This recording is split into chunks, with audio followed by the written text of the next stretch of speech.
कई सारे लोगों को रात में सोने में प्रॉब्लम होती है। उनकी रात में नींद खुल जाती है, whether it's to go to the bathroom or because of a bad dream or for no reason. However, most of us are able to fall back asleep without any difficulty. Problem तब होती है जब आपकी रात में नींद खुल तो जाए लेकिन आप वापस सो नहीं पाते। इसकी वजह से नॉट ओनली आपका अगला दिन खराब होता है बट ऑल्सो अगर ये लॉन्ग टर्म पे होने लगे इसकी वजह से मेजर consequences हो सकते हैं। I'm not only talking about mental health disorders but also physical health disorders. कई सारी research studies कह चुकी हैं that poor sleep की वजह से heart disease, hormonal problems, obesity और ऐसे कई सारे और ailments हो सकते हैं। So I think it's very important that you take care of your sleep. So in this video I'm going to talk to you about a few tips that you can keep in mind the next time you wake up in the middle of the night. Tip number 1, do not check your phone. I know बहुत ज़्यादा temptation होती है जब रात में नींद खुलती है कि फोन चेक करें, देखें किसका मैसेज आया है, फेसबुक पे जाएं, इंस्टाग्राम पे जाएं या न्यूज़ पढ़ें।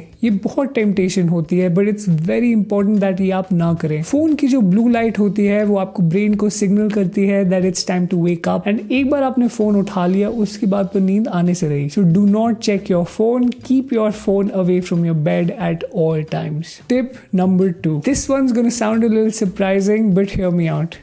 Do not check the clock. अगर आप क्लॉक चेक करेंगे और टाइम देखेंगे उससे आपकी एक मैथमेटिकल कैलकुलेशन शुरू हो जाएगी कि आप फिर सोचने लगेंगे कितने घंटे बचे हैं सोने के लिए। और अगर आप ये बार बार करने लगेंगे तो इसकी वजह से आपका माइंड कॉन्स्टेंटली वरी करता रहेगा और एक एंक्शियस साइकिल हो जाएगी और उसकी वजह से आप सो नहीं पाएंगे। So avoid checking the time more than once. Tip number 3, अगर 20 मिनट से ज्यादा हो गए और आप बेड पे और आप सो नहीं पा रहे हो तो आई थिंक अब ये इंपॉर्टेंट टाइम है कि आप बेड से निकले और बाहर कहीं जाए। Bed you can go outside and sit on the couch, एकदम डार्क एनवायरनमेंट में बैठ तभी बेड पे वापस आए जब आपको नींद आने लगे। इन द मीनवाइल जब आप बाहर है तो आप कुछ चीजें कर सकते हैं। आप ब्रीदिंग एक्सरसाइजेस कर सकते हैं। अगर आपको मेडिटेशन टेक्निक्स अच्छी लगती हैं तो आप वो कर सकते हैं। If you don't believe in all of these things then what you can do is you can do some kind of a chore, कुछ something that is very boring. Again it's very important कि आप light ना जलाएं और कुछ ज्यादा strenuous मत करें। आप अपने बेड पे तभी वापस आए जब आपको नींद आने लगे।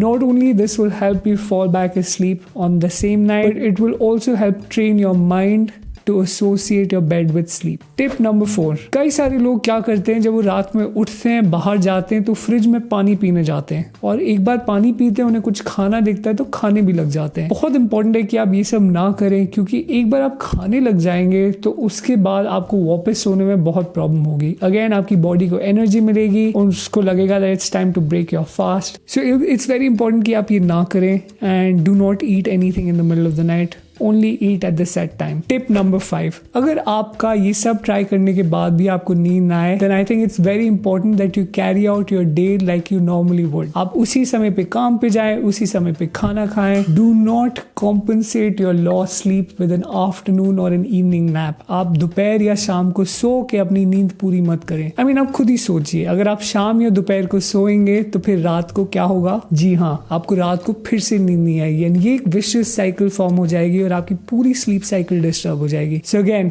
resist sleeping in the afternoon or the evening and only go to bed at your normal bedtime. Alright guys, these were the tips that you can keep in mind the next time you wake up in the middle of the night. But remember, if this is happening on a frequent basis then it's definitely not normal. आपके लिए बहुत important होगा कि आप जाएं और checkup करवाएं अपना because this could be a sign of a mental or a physical health disorder. I'm going to make a video talking about conditions that can affect your sleep. But in the meanwhile, अगर आपको ऐसा कुछ हो रहा है then please go check it out with your doctor. Thank you guys. This was the video. I hope this was helpful. अगर आपको कोई questions हो about sleep or any other mental health disorder, feel free to write it down in the comment section and I will do my best to answer them. Thank you guys. I'll see you next week. Bye bye.